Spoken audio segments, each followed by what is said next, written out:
Hey, welcome to this trick taking table and welcome to the last day of Trick Takeywary. Oh, so wonderful, such a wonderful month. I have good news on this channel. March is going to be Trick Marchuary and Trick Aprilary and Trick Mayuary because trick taking does not stop. But this month has been so fun to work with Candace, Jay, Jenna. It was so amazing. We did a live stream of our top 5 trick taking games to show aliens, I believe is what it was, slash just a great selection of games and a great selection of people. Oh, it was so fun to do that. So I'll include a link in the description. It was so much fun. But because this is the last video, but because we have to keep it short, I'm going right to the hook. So we are covering Thank You Santa. Oh, the game's so nice. I have it, I'm holding twice. This game, comment down below if you want Thank You Santa. I'm sending this bad boy out. One of these. I guess it could be this one. Ooh, you never know. But Thank You Santa is by Shibu, who did Peter's Two Sheepdog and Bitcoin, which we're going to cover. But it is this wild concept where the hook is. I don't need to hold both up. The game revolves around your leftmost card and your rightmost card. You're going to be using those to make a bid. So if your leftmost card that you eventually use to make a bid is a 4, and your rightmost one is a 3, you're bidding 7. And that's kind of the number of tricks you're going to take. But it's always the ones place. So if I bid like a 9 and a 4, then I'm actually bidding 3. Super interesting. There's so much more to it. It's a brain burnery game. But that is Thank You Santa. And then we are covering the sequel to Trick Taking in Black and White, which we called Bears, is Trick Taking in Black and White, I believe, Hidden Numbers. So this is not, I think it's more just like the IP of Trick Taking in Black and White because it's a pretty different game. This one's co-op and it's kind of mission based, but the premise is, the hidden numbers bit is, you have on the cards part of the card, the one side shows the rank in the suit, but the other side just shows the suit. So once you get dealt your hand, some of the cards you'll know the suit, but you won't know the rank. Fascinating stuff. You're still also trying to win tricks, but win a specific number of tricks. And again, it's cooperative, so it's super fascinating. So let's go to the table, and I am going to teach you Thank You Santa and M Blanc et Noir Hidden Numbers. Hey, Meeting Room Taylor here. Just wanted to say that the second copy of Thank You Santa was actually provided by Ty from TrickyImports.com, who also, at Dice Tower West, Game Market Vegas, is going to have a wonderful trick-tac-toe game. So, I can't wait to play. In fact, a little ad for maybe in a couple weeks. We're going to have a bunch of the trick-taking games from the Game Market Vegas covered. There's so many. There's a trick-taking tic-tac-toe game by Chris Yee, and there's a wonderful auction trick-taking one by Mike Delisio. And I am also extremely excited because Gotcha Gotcha Games is publishing Number Wang and Hot Dog by Gardner Babakitas with art by Alex Babakitas. Super fascinating stuff. We're gonna have to have a kind of Game Market Vegas shebang. But again, Thank You Santa. It was more like Thank You Ty because the wonderful copy was provided. So please put in your favorite holiday moment. Why not? In the comments. And I will send you a copy of Thank You Santa. All right. On with the show, bye! The deck in Bears is actually on this very helpful sheet right here that comes in the game. There's white, black, and panda, which is kind of like black and white. The panda suit is actually the trump suit, and it's much shorter. It's 1 to 10, whereas the black and white suits are 1 to 13. The other notable thing is on the backs of the cards, there's actually an indication that one side has flowers and one side does not have flowers because, as you can see on this side, one side has both the suit and the number, whereas one side just has the suit. Here we have the game set up for 4 players. If you're playing with 3 players, you're actually going to remove the 10 through 13 of the black and white, and then the 8 through 10 of the panda suit. And then no matter the player count, you're going to deal 9 cards to each player. Every player is also going to get this double-sided cover card, which I'll explain in a little bit.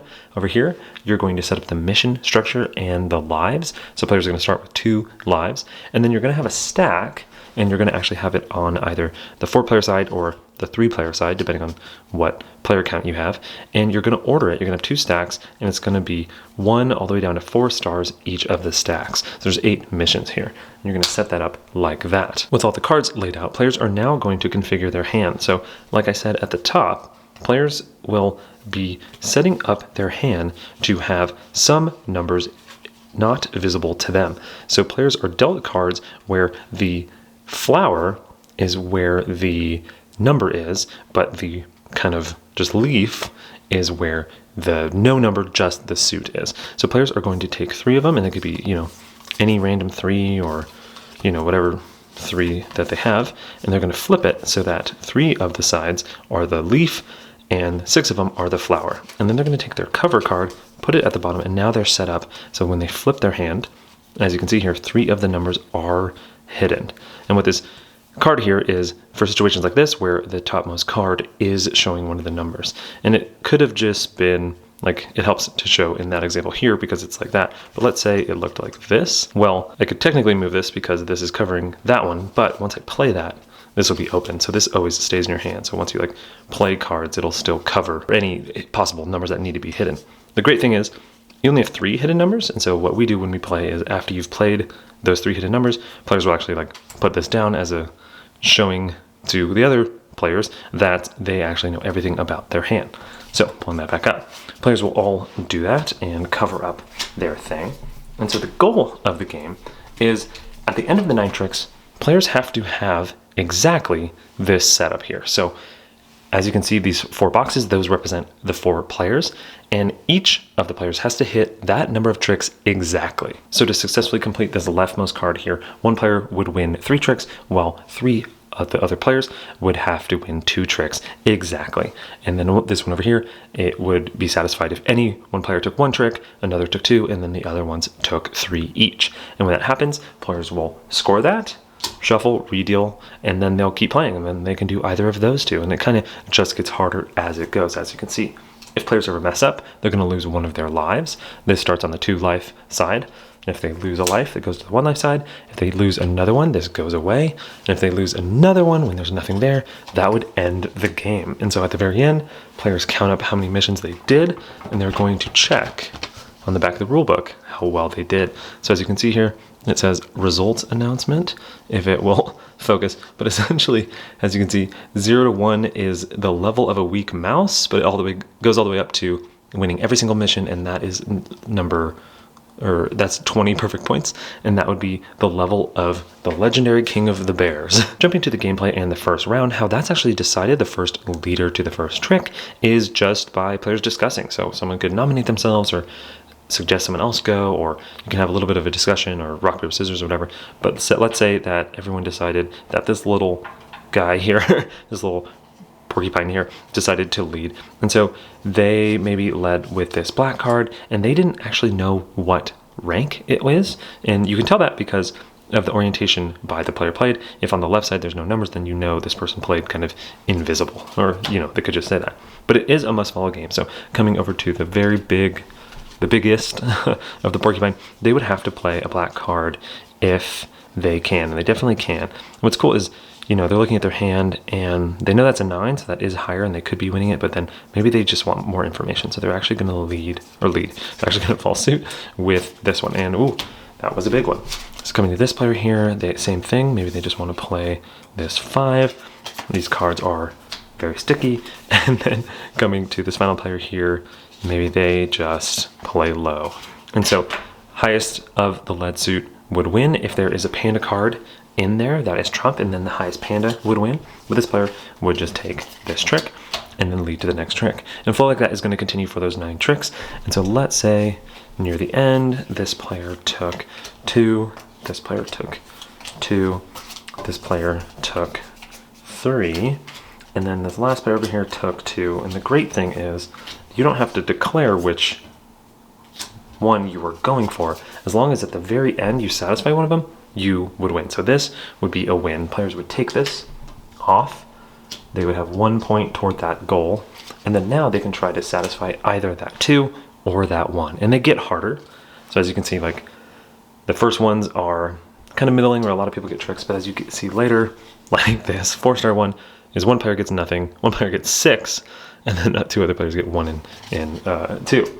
The cool thing is, so let's say, rewinding back here, if it looked a little bit like this, players can kind of guess, okay, 2 people have 2, 2 people have 1. We still can either do both, but at the point where they take that trick, now players are like, oh, we have to go for that one now. So that's pretty much the flow. If it didn't work out, like this player accidentally took 4 tricks, oh no, then you would lose a life, shuffle and redeal, and players would try again. And that's how to play trick taking in black and white hidden numbers. The deck in Thank You Santa is 5 suits numbered 0 through 14, but the deck makeup changes a lot at different player counts. So at 5 players, you're gonna use all the cards, but at 4 players, you're actually gonna take out the 13 and 14. And then at 3 players, you're going to take out the 11, 12, 13 and 14. And then at 2 players, you're actually just gonna use 0 through 7. Oh my. Here we have the game set up for 3 players, and I should say 4 down to 2 players actually removes a suit, as well as changing the deck makeup. So remove those purple. Also, the hand sizes differ at the different player counts and the number of cards cut. So at 3 players, it's 5 cards cut, and each player is dealt 13 cards each. But after all that, each player is also going to get these 2 cards for their chimney. The theme is, it is 2 children hanging up stockings, and there's a left stocking and a right stocking, and they're excited to see Santa. But as you can tell, you can kind of flip the cards in a fun and interesting way. So instead of it looking like this, we can have kind of a 2 right situation, or maybe an inverse chimney, which will help differentiate the players. So the other important thing is, after you deal out the cards, players cannot rearrange their hand. A huge part of this game is the hand order. So players cannot, move cards around or do anything, because the puzzle of this game is, when you are playing, before any trick, you can take the leftmost card and bid it as part of the number of tricks, you think you're going to win. And the other thing is, if you have the leftmost done, then, and only then, can you now bid the rightmost card from your hand. And then those 2 add up to being your bid. So this player would have bid 6, but we'll get into that in the gameplay. So you can't rearrange your hand, because as you play cards, maybe you really want to bid with this 10, you have to wait for this 5 to go out during the trick play. So huge part of the game. So getting back to the game and the gameplay, and not jumping ahead, the players will, again, not rearrange your hand, but they must follow, and when the card's cut, flipped is going to be trump for the round. So yellow is going to be trump for the round. So let's say it is this right player over here, and they are going to lead to the first trick. And maybe they're looking at their hand, they don't have that much trump, they have some trump, so maybe they're going to get a few tricks.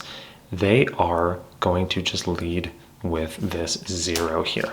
So it is a must follow game. So coming to the flared out person over here, they have to follow with a red. So maybe they play that 7. And then finally coming over to this player over here, maybe they want the trick and they're going to play the 9. So again, before any trick, before they play into a trick, they could bid first, but nobody did that. So they're going to take this 9 and they're going to put it over here as a trick that they've won. A little off camera, but that's okay. So then they are going to lead to the next trick. But before they do, maybe they do want to bid a 6 here. So they're going to do that, and then they are going to lead to the first trick. So they're going to play yellow trump. Coming to this player over here, maybe they play the 6, and coming up to this player over here, they're going to play the 2. So highest of the let's who would win, highest trump would win if there was a trump. Since this was both, this player wins, and then this player is actually going to lead, just to make it spicy, let's say they lead this 10 green. So coming up to this player here, maybe they really want to bid with this, and they know, hey, it might get pulled out, so maybe they are going to bid with this, and then that means they actually must follow with this 1 here.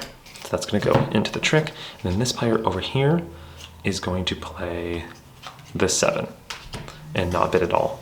So then this comes over here, and so this player actually, let's say they play the green again, this player up here is going to bid with this 8, and then play the 3 because they're short suited. And then finally, this player over here, they have to play a green, right? They're going to play this 8. And now we can explain what the presents are. So what the presents are is if you win a trick with a presents card, it actually splits into 2. So this is why I didn't quite say this is what a player's bid is it because, or on in terms of number of tricks they take, is because this was only 1 trick, but it actually counts as 2, kind of like Voodoo Prince if you've played that. So this player over here will count that as 2 tricks. I can slide it a little bit so you can see a little bit in the camera. And then they're going to lead. And maybe they want to do this when they lead and then play into the trick. And so now, since the player's bid, they can, if they want to, move around their hand because that's totally fine. But so players are going to play like this, and if you haven't actually bid, and if, like, let's say it gets down to here, like let's say we're at the, what was that? 4 cards left in hand, and the player hasn't bid, they would be forced to play a card to the left and then play into the trick like that. And also you can't bid both on the same turn. So like when it came to this player, they can't do this and then play. You can only do one at a time. So they'd be forced to do that, then forced to do that. And then after the trick comes, they'd have to do that and then play that.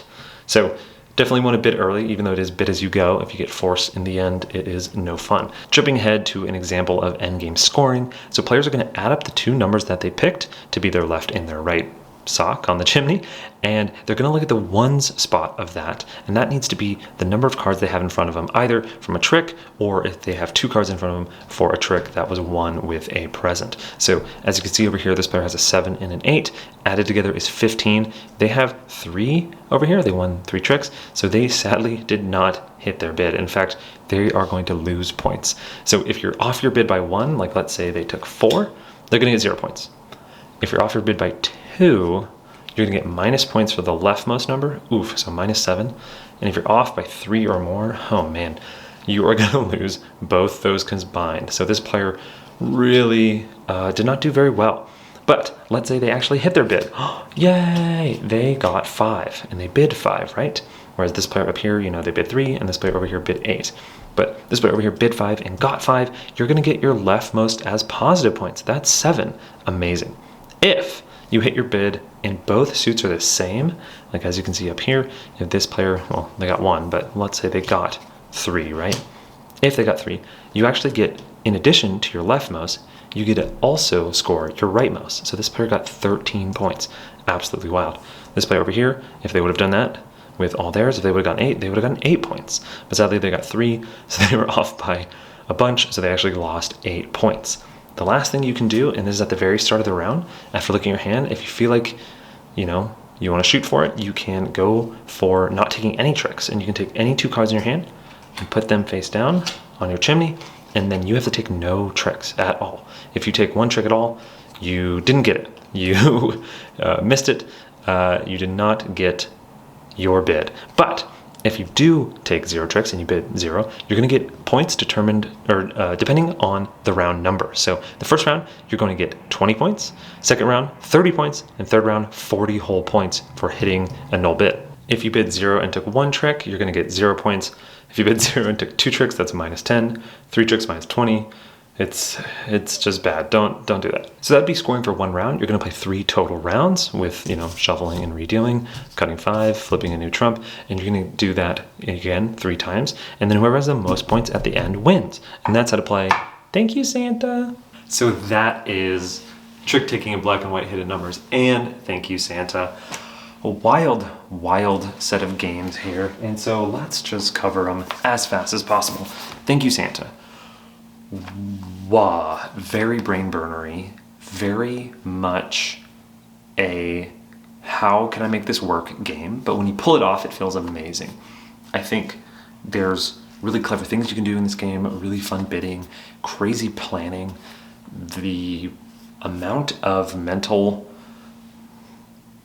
gymnastics you have to do to make the hand that you're dealt work for you in like a min-max way to get as many points as you can is so fascinating. You have to hit the suits because then you can score both sides. Then you want to give high numbers that roll around to hit a kind of bid that you're trying to get, but also like you might get 2 cards if you win a trick because of the presents. So you have to look at the presents that you have in your hand. It is so wild. It is a lot. It's one of those games where I personally like, but whenever, like sometimes in some games, if I hear someone doesn't like a game, I'm like, why not? It's a great time. Why do you not like that game? That kind of, baffles me. But this is more on the side of, if someone says they don't like this game, I'm like, I get it. I personally like it. The only shortcomings I find are, well, it is very brain burnery, so maybe that's too much for you, if that's not what you like in your trick-taking games. But also, I don't love the scoring. There's so much work you have to do mentally to get a high score with the bidding system, and it's so cool and so clever that the shoot the moon, where you're just like, oh, I'll just go put my 2 highest and try not to take anything and get a bunch of points, is wild to me. I don't think it fits, and everyone just shoots the moon at the end, and like most people don't make it because they're so far behind. So I kind of wish there wasn't a shoot the moon, or it was just like 5 points or 10 points or something. The fact that it's so high and it gets higher as it goes on is something I just definitely do not like. And then also there's that random trump that I never like. It's like shuffle and flip one.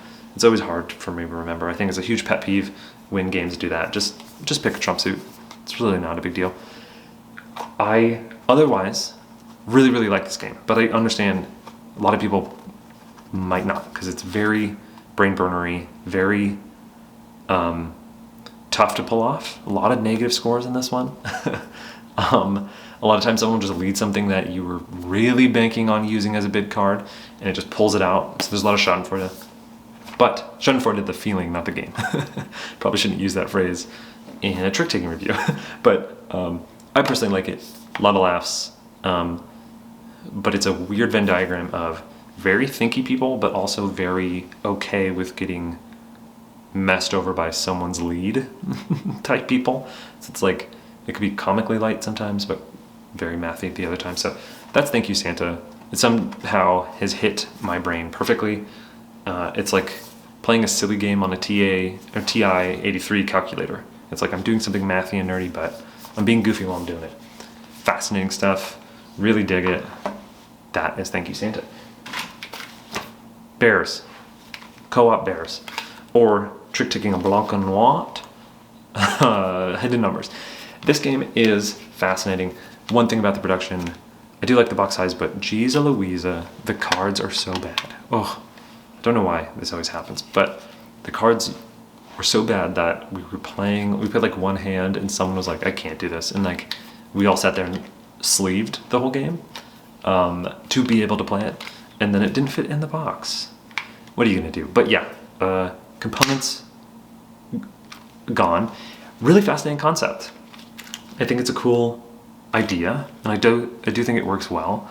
It is a little bit like a parlor trick of a game. There's something to like co-op games that have like missions and stuff, and when they're not too varied, like Fellowship of the Ring or The Crew or even Cockapoo, where you're doing a lot of the same stuff in a co-op setting. Sometimes it gets a little samey, but I do enjoy the puzzle of it.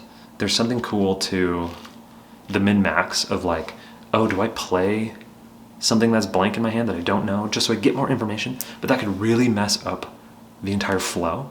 Like I've noticed when I first started playing, I would be like, yeah, let me play all my hidden numbers so I learn more about my hand, right? And I have perfect information.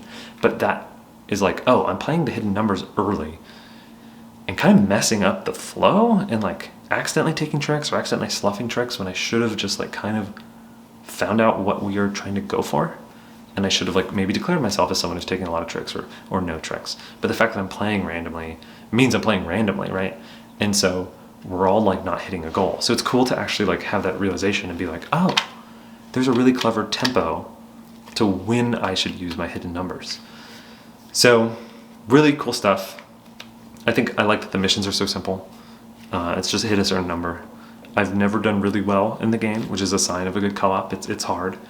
And I think also it's cool that you have variable amount of difficulty, because you can just change how many cards you see on the back. In fact, comically, the first time I played this, I was taught the opposite way. So instead of seeing 6 of your numbers and not seeing 3 of them, the rules teach was swapped and we played where we only saw 3. Made it much harder, but it was a good time. Really cool. Very cool system. I do like how the missions get harder, but you really don't have to like learn anything. You can just like grow. So yeah, the only con is just, it feels a little samey, not very much variety, but really cool system, really fun. I think if you're looking for like a neat co-op idea that is cool and fleshed out, I think this is a good one for sure. All right, thanks so much for watching. I'm in this weird meeting room hole, as you can see, of just a bunch of chairs and such, but that's pretty cool. All right, thanks so much for watching. Happy Trick Takeaway. So sad it's over. All right, bye.